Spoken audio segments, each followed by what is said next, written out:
자, 신구약 전체에 계시된 주 예수 그리스도에 관한 진리. 자, 오늘 이제 우린 디모데 전서 후서로 들어갑니다.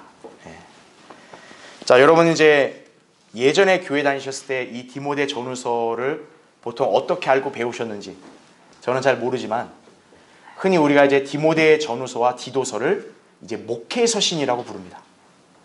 왜냐하면 이 서신은 바울이 어떠한 목회자에게 교회에서 어떻게 처신을 하고 또 교회에서 여러 가지 어떤 문제들을 해결하고 그리고 또 어떠한 의식을 실행해야 되고 또 교회에서 직분을 받은 목사와 또 집사의 그런 자격 조건이 무엇이고 이런 모든 목회와 교회 운영에 관한 제반 사항들이 다 담겨 있는 게 디모데 전후서와 디도서예요. 그래서 특히나 이제 목회자를 이렇게 또 희망하고 그리고 또 사역에 헌신하고 싶은 분들은 디모데 전후서랑 디도서는 정말 꾸준하게 읽고 유념해야 되는 말씀이라는 거죠. 그런데 그렇다고 해서 이건 목회자에게만 해야 됩니다. 그건 아닙니다. 이 땅에 사는 우리 모든 그리스도인들에게 다 실제적으로 적용되는 그러한 지침이라 보시면 돼요. 왜냐하면 여러분 모두도 어쨌든 이 지역교회에서 믿음 생활 하잖아요. 그렇죠? 목사만이 그리스도인이 아니라 모든 성도들이 다 그리스도인이기 때문에 우리가 이 땅을 살아갈 때 내가 어떻게 처신을 해야 되고 또 지역교회에서 이것이 하나님이 원하시는 사역이면 내가 어떻게 동참을 해야 되고 또 여러분이 이런 것들을 또 잘 이렇게 배울 수 있다는 얘기죠. 그렇죠? 자, 하지만 우리는 이 시간은 이제 예수 그리스도와 연관된 예언이나 또 그 외의 진리들을 공부하는 시간이다 보니 우리가 이 책에 있는 대다수의 내용들을 아마 다 살펴보지 못하고 특별히 여기서 직접 이렇게 적시되어 있는 예수 그리스도와 관련된 그런 진리만 볼 겁니다. 자, 먼저 이 첫 번째 시간에는 자, 예수 그리스도께서는 이제 몇몇 그리스도인들에게 직분을 맡기신다는 얘기예요. 자, 모든 그리스도인들이 다 주님을 섬기죠. 그렇죠? 자, 일반적으로 주님은 구원받은 사람들을 다 부르시는 거예요. 그런데 그 중에서도 특별히 사역을 이렇게 맡기시려는 사람들은 따로 선별하신다는 얘기죠. 그래서 그 사람들이 직분을 받죠. 그렇죠? 그 직분이 바로 누가 준 거다? 예수 그리스도, 우리 주님이 주신 거다. 여러분 일단 이 주제를 기억하시면 됩니다. 자, 교환을 보세요.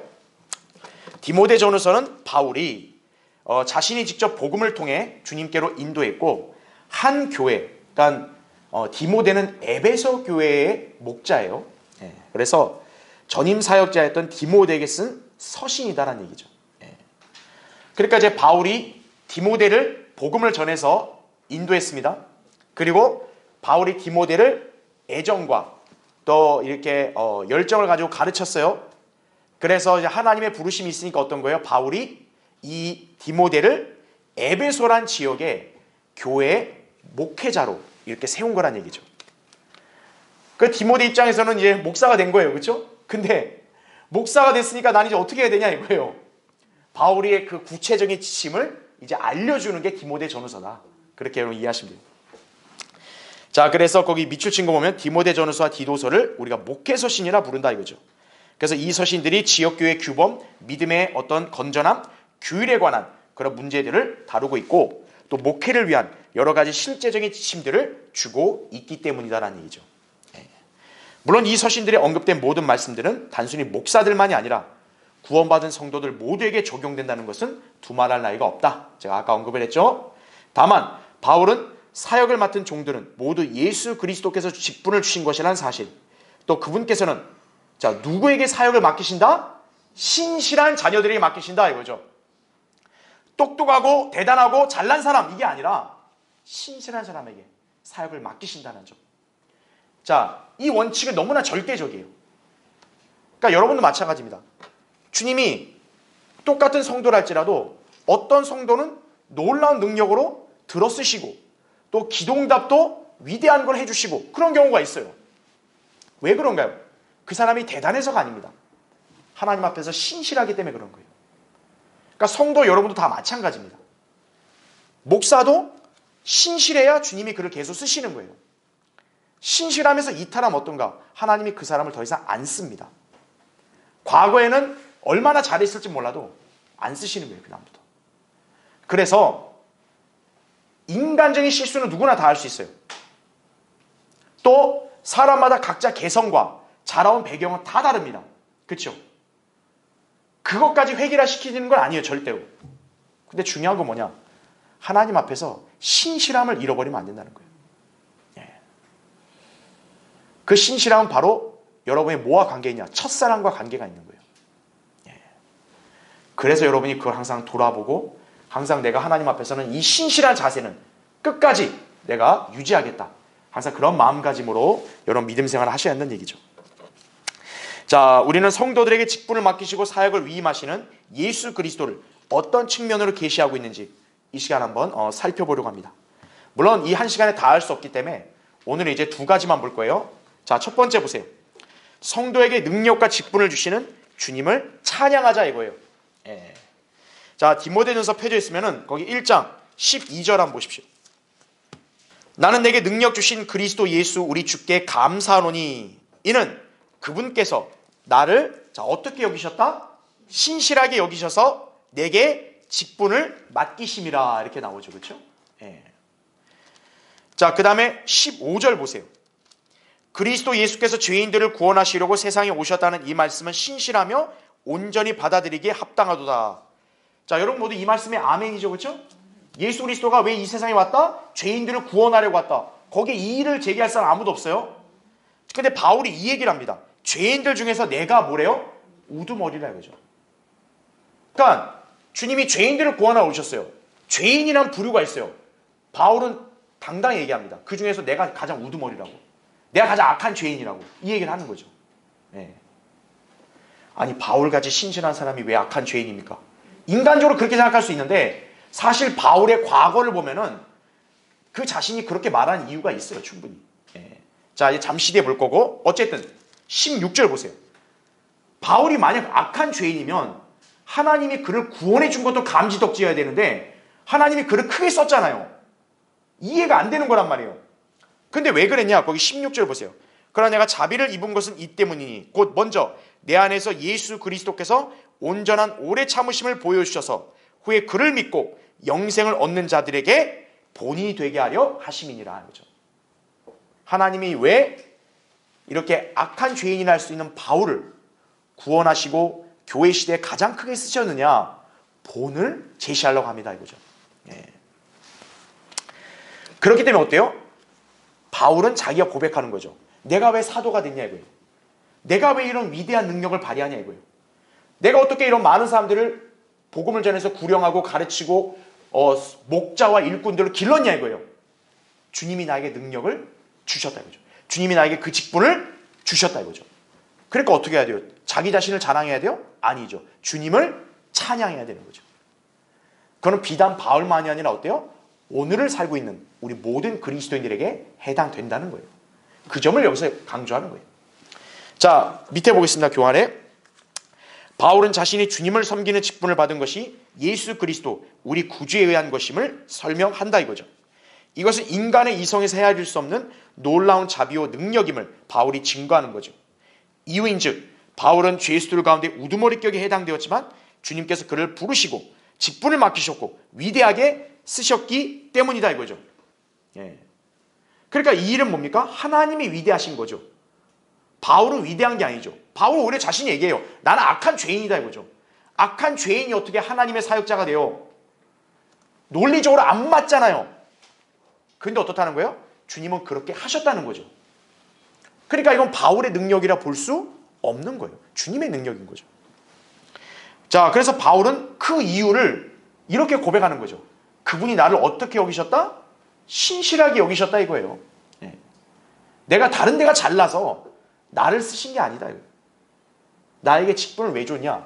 신실하다고 주님께서 평가하셨기 때문이라는 거예요. 네. 그래서 어떤 거예요? 신실한 성도는 결코 자신을 자랑하지 않아요. 오직 누구를 자랑합니까? 주님만을 자랑하는 거예요. 주님을 찬양하는 것이에요. 네. 자, 밑에 1번 보십시오. 자, 그래서 아까 우리 12절 봤던 거죠. 나는 내게 능력 주신 그리스도 예수 우리 주께 감사하노니 이렇게 나오죠. 바울은 자신의 능력과 직분이 결코 자신의 것이 아니라 그리스도 예수 우리 주께로부터 받았음을 고백한다라는 얘기죠. 자, 괄호 1번 보세요. 사람에게는 누구나 자신만의 능력과 지위가 있습니다. 그렇죠? 아, 머리 좋은 사람 있죠? 언변이 유창한 사람 있죠. 수완이 좋은 사람 있어요. 막 사람 너무나 잘 사귀고 막 끌어모은 사람도 있어요. 그렇죠? 다 각자마다 달란트가 있습니다. 그러나 어때요? 하나님의 사역은 그러한 것으로 이룩될 수 없다는 거죠. 왜냐하면 하나님의 일은 어떤 일이기 때문이에요? 영적인 일이기 때문이에요. 영적인 일. 고린도서 2장 13절에 나온 대로. 그래서 하나님의 영에 속한 일들은 오직 하나님께로부터 온 영인 성령님의 도우심으로 수행될 수가 있다는 얘기죠. 육신적인 열성과 지혜는 오히려 뭐가 돼요? 방해가 될 뿐이라는 점. 그걸 잘 알아야 된다는 얘기죠. 그래서 괄호 2번 보십시오. 사역자는 위로부터 오는 지혜와 영역을 받아야 하나님의 일을 수행할 수 있다 이거죠. 그에게 능력을 주시는 분은 자신 안에 계신 누구요? 성령님이시다. 그분은 그리스도의 영이자 아들의 영으로 불리신다는 거죠. 그래서 밑에 괄호 3번.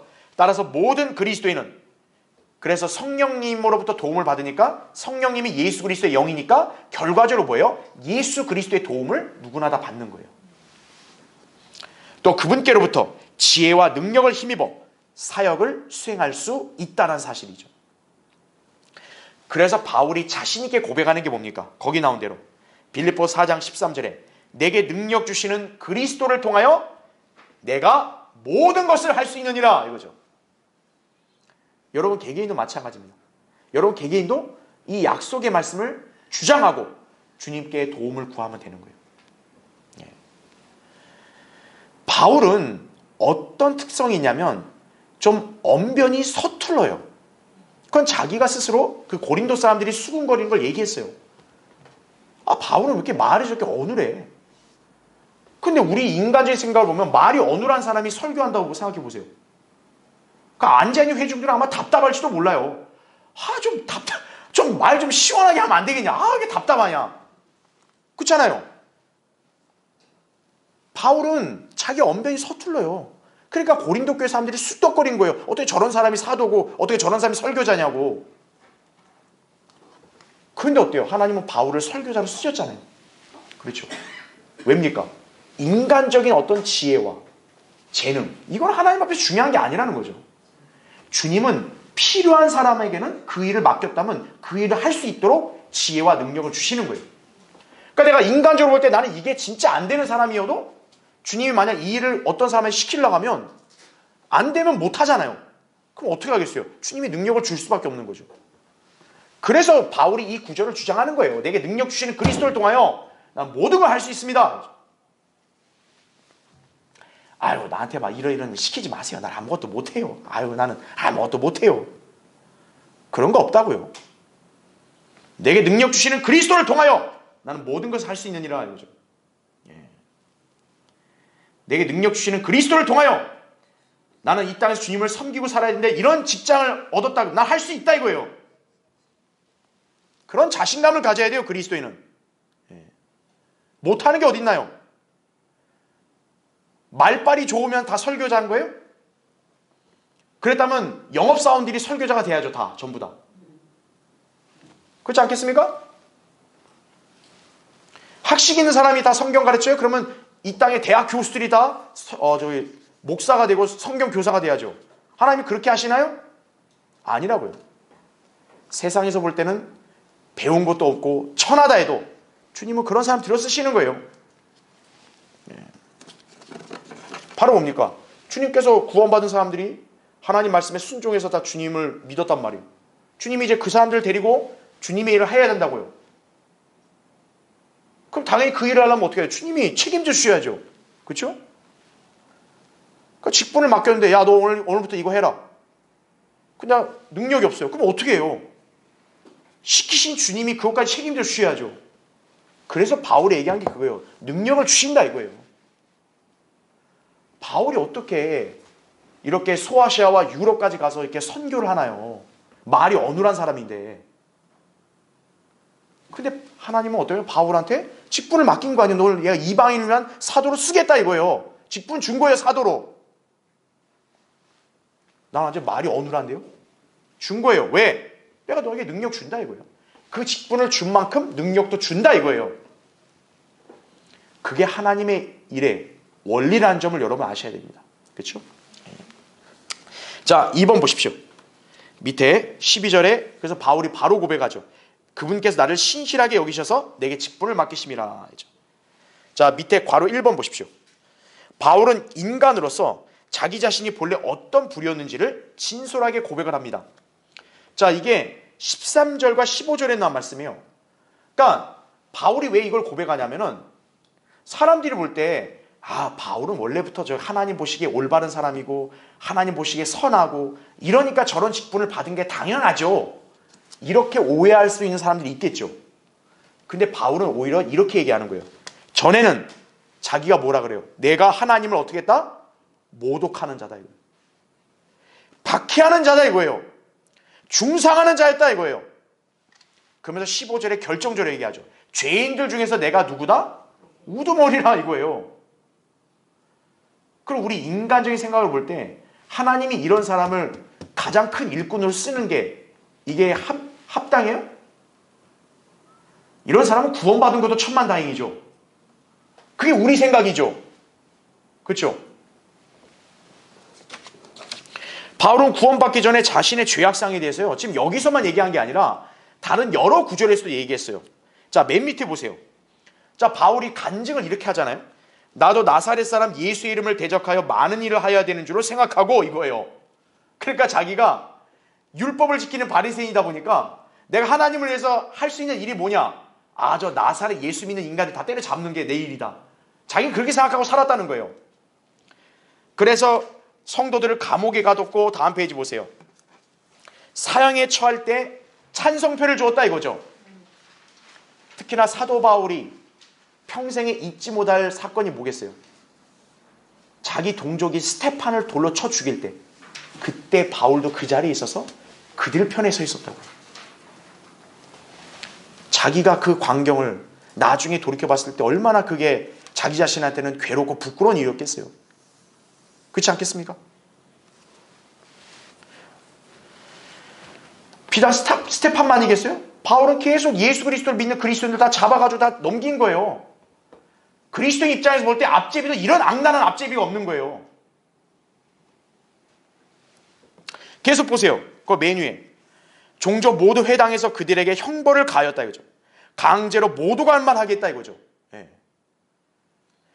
그들에 대한 분노가 심히 격앙되어 심지어는 외국 성읍들에서까지 그들을 박해했다 이거죠. 네.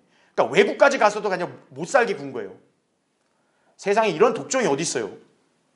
그러니까 여러분들이 만약 그 당시에 그리스도인이라 보면 바울을 볼 때 어떻게 생각되겠어요? 치가 떨리겠죠. 자기는 이런 사람이었다 이거예요. 자, 밑에 갈라디아서 1장 13절 14절도 이거죠. 너희는 내가 유대교에 있었을 때 내 행실을 들었거니와 나는 하나님의 교회를 몹시 어떻게 했다? 박해하였다 이거예요. 황폐시켰고 나의 동족 가운데 많은 동년배들보다도 유대교를 믿는 일에 앞장서 있었으며 내 조상들의 전통을 지키는데 더욱더 열성을 내었느니라 이거죠. 예. 바울은 과거에 자기가 뭐예요? 이게 자기의 자랑거리였다는 거죠. 내가 저 예수 믿는 저자들 내가 다 잡아 족치는 나 이런 일하는 사람이라고 이걸 자랑으로 여기고 살았던 사람이라는 거예요. 그 밑에 빌립보 3장 5절 6절에도 바울은 정말 순수한 정통 유대인 바리새인이에요. 그래서 율법으로 따지면은 이만한 의로운 사람이 없는 거예요. 근데 실상은 뭡니까? 교회를 박해한 자죠. 자, 하나님의 입장에서 본다면요, 이 바울은 어떻게 해야 돼요? 그냥 형벌을 가해도 모자랄 판이죠. 그런데 놀라운 게 뭐냐? 하나님은 오히려 그를 어떤 거예요? 자비를 베풀고 그를 일꾼으로 부르신 거예요. 이게 이성적으로 여러분 납득이 되세요? 바울이 괜히 자기가 겸양을 떨라고 이 얘기를 하는 게 아니에요. 이거는 도저히 자기 자신이나 인간들이 볼 때 이해가 안 되는 영역인 거예요. 도저히. 너무나 앞뒤가 안 맞잖아요. 그럼 바울 때문에 죽고 고문당한 이 성도들은 뭐예요? 억울하지 않겠어요? 자, 괄호 2번 보세요. 주님께서는 오히려 바울에게 자비를 베푸셨을 뿐만 아니라 그를 부르셔서 사역을 맡기셨다라는 거죠. 자, 왜 주님은 그렇게 하실 수 있었냐? 바울이 13절에 얘기하죠. 내가 믿지 아니하였을 때 모르고 했다 이거죠. 모르고. 그러니까 알면서 그렇게 했으면 그건 용서가 안 되겠지만 바울은 몰랐던 거예요. 바울은 구약의 그 율법에 따라서 하나님을 빙자하는 저 예수란 자, 저자를 믿는 사람들을 죽이는 게 나는 율법을 지키는 거다. 이렇게 착각을 하고 산 거예요. 그러니까 하나님은 그 심양을 알기 때문에 제가 무지해서 저렇구나. 그래서 자비를 베푸신 거다 이거예요. 예.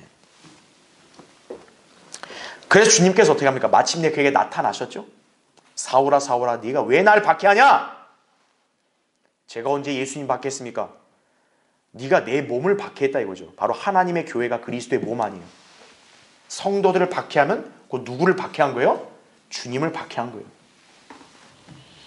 자, 그제서야 이제 바울이 어떤 거예요? 회개한 거죠. 그래서 주님은 어떤 거예요? 그를 그리스도인, 하나님의 일꾼으로 변화시키고 그의 헌신을 받아들이셔서 어떤 거예요? 이방인을 위한 사도로 들어 쓰시는 거죠. 그래서 사도행전 9장 4절부터 그 뒤에 나온 말씀을 보면 알 수 있다 그죠. 그래서 괄호 3번 보세요. 그래서 바울이 14절에 뭐라고 고백하는 거예요? 우리의 주의 은혜가 그리스도 예수 안에 있는 믿음과 사랑과 더불어 넘치도록 풍성하였다고 그렇게 고백을 하는 거예요. 네. 이건 예수 그리스도를 통한 은혜와 사랑이 아니고서는 설명할 길이 없다는 거죠. 그래서 하나님께서 왜 바울에게 그런 자비를 베푸시고 은혜를 주셨는가? 아까 우리 16절 읽었죠? 하나님이 왜 바울이 그런 악한 죄를 저질러도 오래 참냐? 때가 돼서 바울을 구원하고 바울을 본으로 세우기 위함이다 이거죠. 네. 자, 그래서 주님께서는 이제 바울을 통해서 어떤 계획을 가지셨냐면 사도행전 9장 15절에 나온다고요. 내 이름을 위해서 앞으로 바울이라는 애는 많은 고난을 받아야 된다. 주님은 그렇게 그릇으로 선택했다 이거죠. 그래서 주님은 뭡니까? 그런 바울을 통해서 어떤 거예요? 장차 교회 시대 모든 그리스도인들이 본을 보게 하는 거예요. 아, 그리스도인으로 신실하게 살면 저렇게 박해와 고난도 받을 수 있구나. 그 하나의 본을. 또 고난 가운데서 어떻게 주님을 신뢰해야 되는가? 바울을 통해 답을 보여주시겠다라는 거예요. 주님은 그렇게 계획을 세우신 거죠. 그래서 괄호 4번. 그래서 주님은 바울을 단순히 구원해 주신 것뿐만 아니라 그래서 오히려 그에게 뭐를 맡기신 거예요? 직분을 맡기신 거라는 거죠. 그 직분을 맡기시고 사역에 넣어주신 거란 얘기죠. 그래서 여러분이 이것을 좀 구분할 수 있어야 됩니다. 자, 잠깐 여기 한번 볼게요. 자, 우리가 이제 신학적으로 하나님께서 어떤 사람을 부르신다. 이 부르심이란 말을 쓸 때는 두 가지 개념이 있어요. 첫 번째는 일반적인 부르심입니다. 일반적인 부르심. 즉 일반적인 부르심이 뭐냐면 하나님은 모든 죄인을 부르시는 거예요. 왜 부르시겠어요? 구원받으라고 부르시는 거예요. 네. 그래서 일반적인 부르심은 모든 그리스도인에게 해당이 되는 거예요. 그리스도인으로 부르신 거예요. 그러니까 여러분은 그 부르심에 응했기 때문에 그리스도인이 되신 거예요. 그렇죠? 그러면 그리스도인으로 왜 부르셨냐? 당연히 이거는 복음을 전하라고 부르시는 거예요.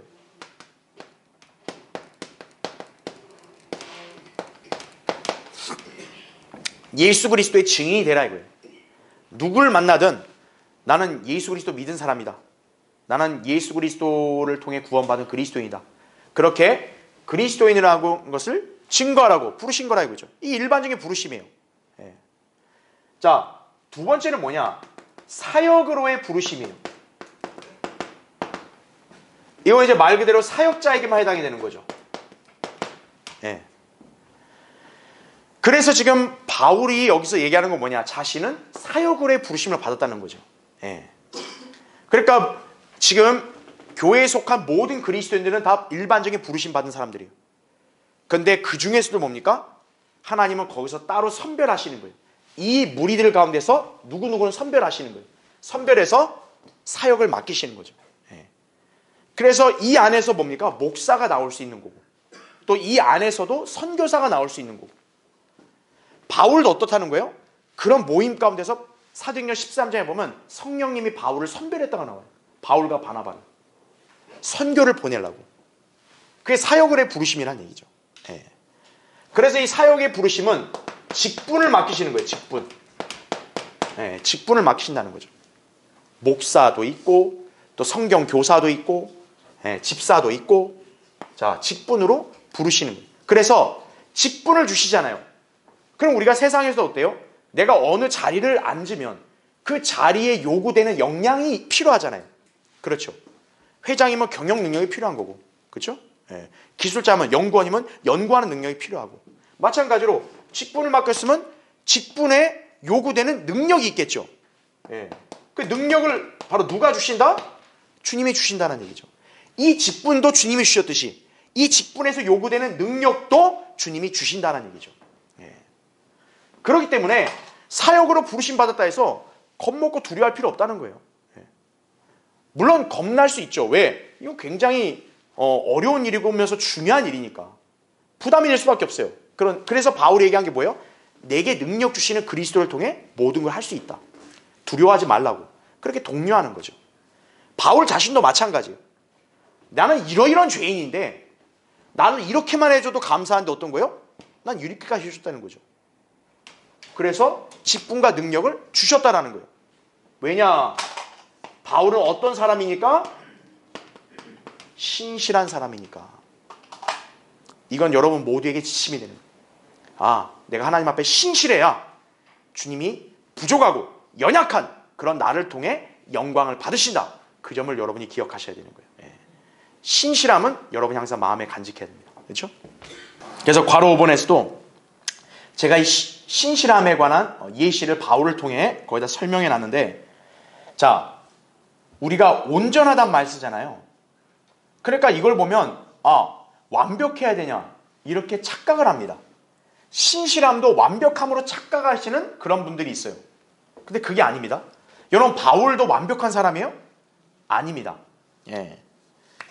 바울도 불완전했기도 했고 실수하기도 했다 이거죠. 우리도 마찬가지예요. 그럼 거기 제가 밑줄 친 거 보세요. 사람은 불완전하고 실수하고 낙심할 수 있습니다. 낙심 안 하는 사람 없어요. 근데 중요한 게 뭡니까? 다시 일어나 주님을 따르면 그게 신실하다는 얘기죠. 하나님의 뜻에 잠시 곁길로 갈 수 있어요. 그런데 자백하고 다시 돌이켜 하나님의 뜻에 따르면 그 신실한 사람 되는 거예요. 그래서 바울이 빌립보 3장에서 고백한 게 뭐예요? 자기는 온전하지 않다 이거예요. 근데 나는 온전함을 향해 계속 나아간다. 계속 나아간다. 그 얘기 하잖아요. 그게 신실함이라는 점을 여러분이 다시 한번 배우셔야 돼요. 그러니까 흠을 잡을 데 없을 만큼 완벽해야 된다. 그게 신실함이다. 그거 아니에요. 먼지 털어서 안 나온 사람이 어디 있습니까? 신실함이라는 건 내가 하나님과 관계에서 하나님의 뜻과 말씀에 내가 꾸준하게 따르면 주님은 그 사람을 신실하다 여기시는 거예요. 그러니까 여러분은 신실함을 그런 측면으로 이해하셔야 된다는 얘기죠. 그렇죠? 자, 이제 그래서 괄호 6번도 마찬가지입니다. 신실함은 성도의 선택이라는 거죠. 타고난 능력이 아니고 내가 안수를 받아야 신실해지고 이게 아니라는 거예요. 내가 무슨 오랜 시간의 어떤 경험이나 수련을 얻는 게 아니다 이거죠. 누구나 신실할 수 있고 언제든 신실할 수 있다. 이 원칙을 여러분 기억하셔야 돼요. 자, 맨 밑에 3번 보십시오. 자, 15절 말씀이죠. 그리스도 예수께서 죄인들을 구원하시려고 세상에 오셨다는 이 말씀은 신실하며 온전히 받아들이기 합당하도다. 죄인들 중에서 내가 뭐다? 우두머리라 이거죠. 자, 괄호 1번 보십시오. 자, 우리는 하나님의 어떤 뜻과 하나님이 원하시는 것에 관해서 여러 가지 생각을 해요. 교회 세우고 하나님 사랑 나누고 하나님께 다가가야 되고 또 찬양을 해야 되고 자, 여러 가지 모든 일들 다 중요합니다. 그런데 여기서 바울이 강조하는 게 뭐예요? 왜 예수 그리스도가 이 땅에 오셨냐 이거예요. 왜? 교회 세우려고 오셨는가? 기독교나 하나의 거대한 종교 집단을 만들려고 오셨는가? 이거죠. 아니라는 거죠. 가장 우선적인 목적이 뭐예요? 죄인들을 구원하려 오신 거예요. 그렇기 때문에 하나님의 입장에서는요, 복음 전파가 그렇게 중요한 거예요. 하나님 자신도 죄인들을 구원하려고 이 땅에 온 거예요. 그냥 오신 게 아니고. 죄인들을 구원하는 일은요, 그만큼 중요한 거예요. 그래서 구원받은 그리스도인 역시 복음 전파를 위해서 주님이 이 땅에 교회와 성도들을 남겨놓으신 거예요. 그걸 우리가 기억해야 합니다. 자, 다음 페이지. 그래서 맨 위에 괄호 2번. 그래서 바울은 그리스도 예수께서 구원하시려 세상에 오셨다는 이 말씀이 신실하다 이렇게 말한 거예요. 신실하다. 왜 신실하냐? 이 말씀은 역사적인 사실이기 때문에 이렇다는 거죠. 여러분, 예수님이 이 땅에 왔다, 이게 하나의 가설인가요? 하나의 이론이에요? 꾸며낸 얘기예요? 아니죠. 전설이에요? 아니죠. 이건 역사적 사실이에요. 그래서 바울이 신실하다 그러는 거예요. 이 말씀이 신실하다. 예, 옳다란 얘기죠. 그렇죠? 또한 이 말씀을 받아들여야 안전하다는 얘기죠. 그래서 바울이 신실하다는 말 쓴 거예요. 예. 그러니까 이거는 꾸며낸 게 아니고 분명한 사실이니까 어떤 거예요? 받아들여도 아무 문제 없고, 오히려 어때요? 받아들여야 안전한 거죠. 왜? 구원이니까 이게. 그렇죠? 예. 자, 4번 보세요. 17절. 이제 영원하신 왕, 썩지 아니하시고 보이지 아니하시고 홀로 지혜로우신 하나님께 존귀와 영광이 영원붕토록 있을지어다. 아멘, 이거죠. 자, 주님이 우리를 구원하신 거 확신하죠? 또 주님이 우리를 이렇게 섬길 수 있는 은혜를 주신 거 확신하죠? 그렇다면 우리는 어때야 돼요? 주님을 찬양해라, 이거죠. 예. 바울이 17절에 딱 그게 방점을 찍는 거예요. 자, 우리가 찬양해야 될 예수 그리스도 우리 주님이 어떤 하나님이신지 여기서 네 가지로 설명하는 거예요. 여러분, 거기 17절 딱 콤마로 표시되어 있죠. 그렇죠? 첫째가 뭡니까? 영원하신 왕. 두 번째는 썩지 아니하신다. 세 번째는 보이지 아니하신다. 네 번째는 홀로 지혜로우시다, 이거죠. 예수 그리스도는 바로 이런 하나님이시다는 점을 다시 한번 강조하는 거예요. 자, 괄호 1번을 보면 여러분, 하나님이 영원하시다라는 게 어떤 의미를 갖는지 아세요? 하나님을 믿지 않는 죄인들이 형벌을 받는 거. 그것도 어떻게 되겠어요? 하나님이 영원하기 때문에 그 형벌도 영원한 거예요. 네. 아이고, 시간 지나면 하나님이 다 잊어버리시겠죠? 그게 자기 편에 따른 생각이죠. 네. 하나님은 사라지는 분이 아니에요. 하나님은 건망증이 없어요. 가만 보자. 너 누구더라? 너 왜 지옥에 있냐? 하나님 그런 분 아니시라고요. 하나님은 영원하신 분이에요. 그래서 어때요? 하나님을 거역하고 예수 그리스도를 믿지 않는 죄인들은 지옥에서 영원히 불타는 거예요. 영원히. 반대로 구원받은 성도들은 어떨까요? 하나님이 영원하신 분이면 그 성도 역시 영원한 생명을 지니고 영원한 기쁨으로 사는 거예요. 우리가 하늘로 올라가게 되면 어떨까요? 영적 피조물들과 함께 하나님을 영원무궁토록 찬양하게 될 것이라는 얘기죠. 자, 바로 2번은 하나님이 썩지 않은 분이라 그랬죠. 그 말은 뭡니까? 하나님의 자녀인 우리도 썩지 않는 그런 모습으로 변화될 거란 얘기예요. 이건 우리가 너무나 잘 아는 거니까 거기 참조 구절 다 나중에 여러분 다시 유념하시면 되고요. 괄호 3번. 자, 하나님 보이지 않으시죠? 그렇죠? 그럼 보이지 않으면 하나님이 안 계신 거예요? 아니죠. 보이지 않지만 우리는 어떻게 해야 돼요? 믿어야 되는 거죠. 성도에게는 그래서 믿음이 요구되는 거예요. 왜? 보이지 않으니까. 보이면 믿음이 필요 없는 거예요. 왜? 보이니까요. 보이지 않으시니까 믿음이 필요한 거예요. 그게 히브리서 11장에서 정의한 믿음의 본질인 거예요. 그래서 믿음은 뭡니까? 세상이 하나님 말씀으로 지어진 것을 깨닫는 게 믿음이에요. 여러분, 이 세상이 하나님 말씀으로 지어진 거 믿으세요? 그럼 여러분 믿음을 가진 거예요.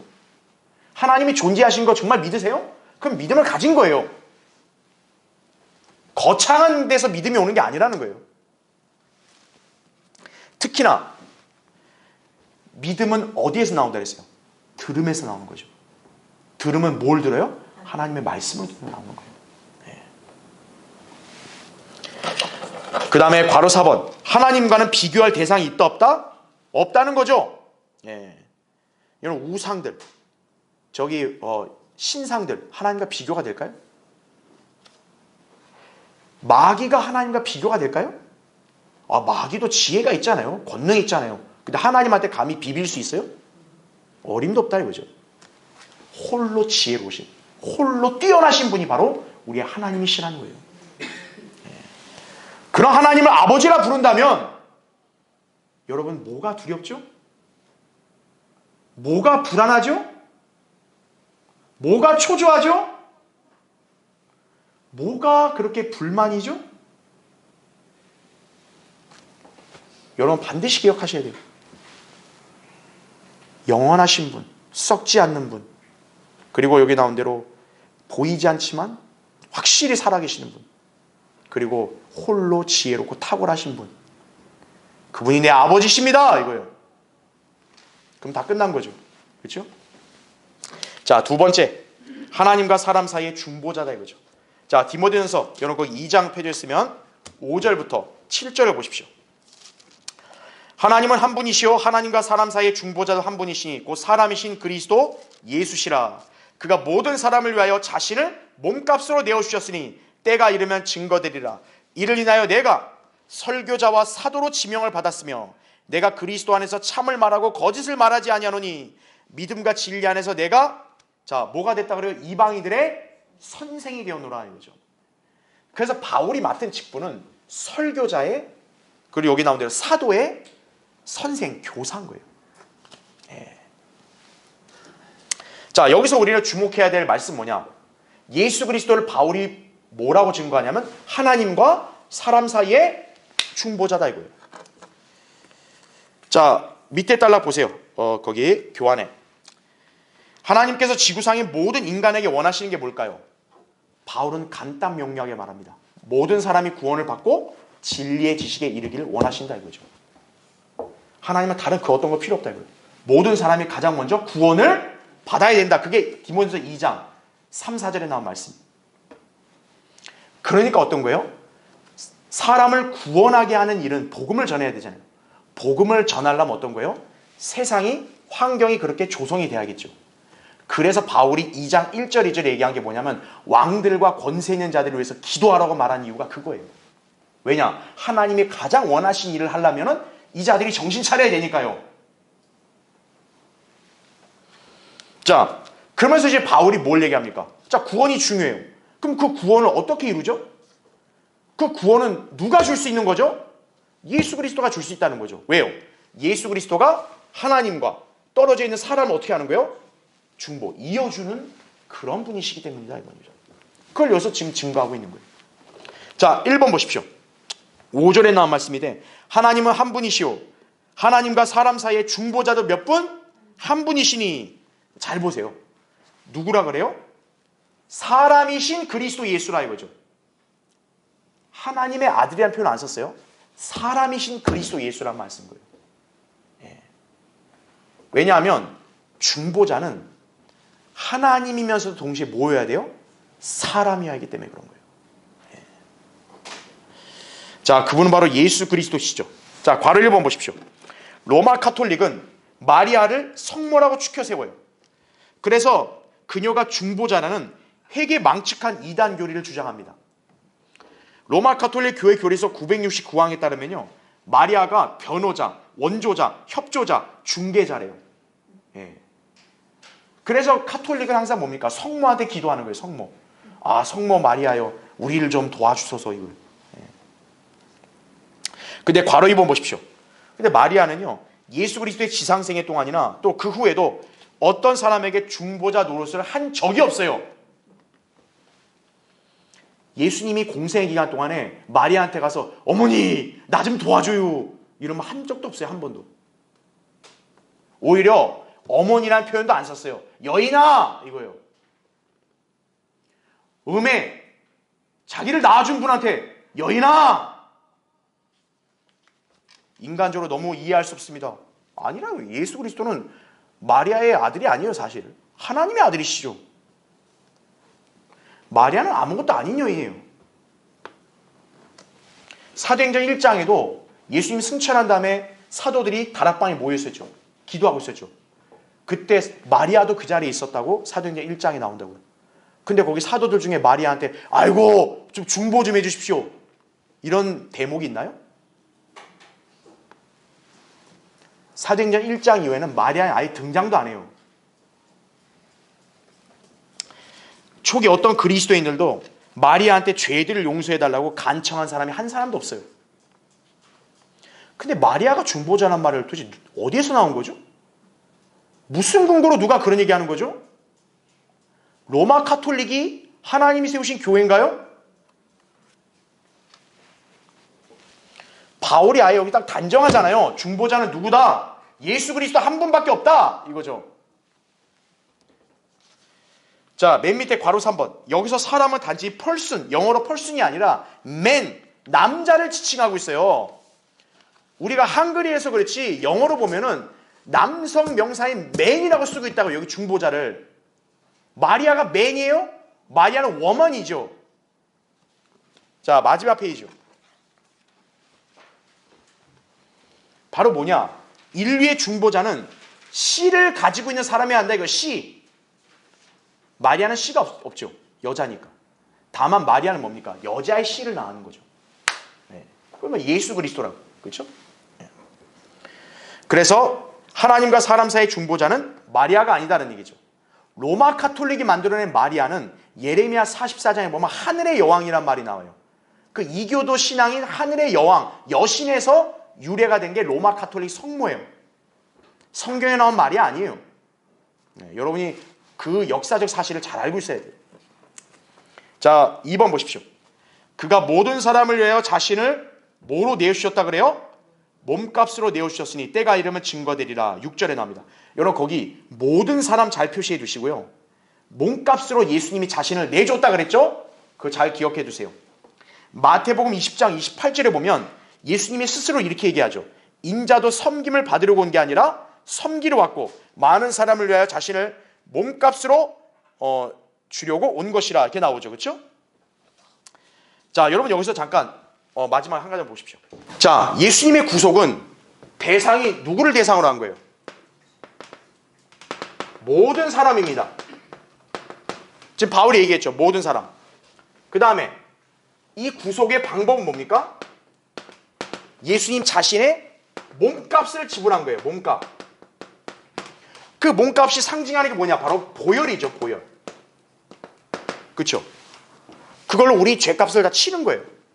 자, 이게 원칙인데 칼빈주의는 이걸 어떻게 해석하냐면은, 칼빈주의는 제한적 속죄란 말 써요. 즉 뭐냐면, 여기 모든 사람은 지구의 모든 사람이 아니라 창세전에 하나님이 예정한 그 사람들을 가리킨다. 이게 제한적 속죄예요. 이게 고로 예수님이 십자가에서 피 흘려 죽은 거는 이 땅의 모든 사람을 위한 게 아니라 창세전에 선택한 사람들만을 위해 죽으신 거다. 이게 제한적 속죄입니다. 예. 한마디로 헛소리죠. 헛소리. 왜? 바울이 모든 사람이라고 얘기했잖아요. 모든 사람. 그렇죠? 근데 마태복음 20장에 보면 예수님이 많은 사람이란 말 쓰거든요. 그러니까 예수님은 이거를 많은 사람이라 얘기했어. 많으니 모두냐? 그래서 이거는 제한적 속죄다. 이게 칼빈주의의 허튼 소리예요. 허튼 소리. 근데 여러분이 잘 알아야 될 게 뭐냐면, 예수님이 흘리신 그 피는요, 정말 말 그대로 그리스도인만이 아니라 베드로서 2장에 보면은 거짓 교사들, 거짓 선지자들을 위해서까지도 흘려졌음을 언급하고 있는 거예요. 다시 말하자면 예수님이 몸값을 이렇게 지불한 대상은 악랄한 죄인들까지도 해당이 된다는 사실이에요. 그럼 문제는 뭡니까? 그게 적용이 되느냐 안 되냐가 문제겠죠. 그렇죠? 적용이 되려면 어떻게 해야 돼요? 조건이 뭐겠어요? 그 개인이 믿어야죠. 그럼 적용이 되는 거예요. 근데 개인이 안 믿으니까 어떤 거예요? 몸값은 지불됐지만 적용이 안 된 거라는 얘기죠. 네. 그거예요. 여러분 이 원칙을 잘 알아야 칼빈주의의 그런 거짓 교리에 이렇게 혼돈을 이렇게 느끼지 않는 거예요. 네. 헛된 소리 하는 거예요. 이게 예수님이 많은 사람이라고 했잖아요. 이게 모든이 뭐 지구의 모든이냐? 많은 사람이라고 했잖아. 이 헛소리 하고 있는 거예요. 성경이 이거는 이 땅의 모든 사람을 포괄적으로 다 표현한 거예요. 그 수가 작지 않다는 거죠. 그런 개념으로 말씀한 거지 이 사람들은 자기들 식으로 성경을 해석하는 거예요. 칼빈주의가, 장로교 칼빈주의가. 주의해야 한다 이거죠. 그렇죠? 예. 모든 사람을 위해서 몸값을 내어주신 거다. 예. 괄호 3번. 한편 예수 그리스도께서 자신을 몸값으로 주셨다는 것 관련해서 그분의 피로 값을 자 누구에게 지불하셨음을 유념해야 된다고요? 아버지 하나님입니다. 예. 많은 사람들이 오해하는 게 예수님이 피값을 마귀한테 지불했다 이렇게 오해하는 사람이 있어요. 아니에요. 아니 하나님이 마귀하고 거래하신 분이에요? 여기서 죄값을 지불한 대상은 하나님께 지불하는 거예요.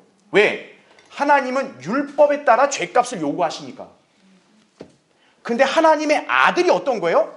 아버지께 자신의 피를 값으로 대신 치른 거예요. 아버지, 이 값으로 다 갚아주세요. 이거라고요.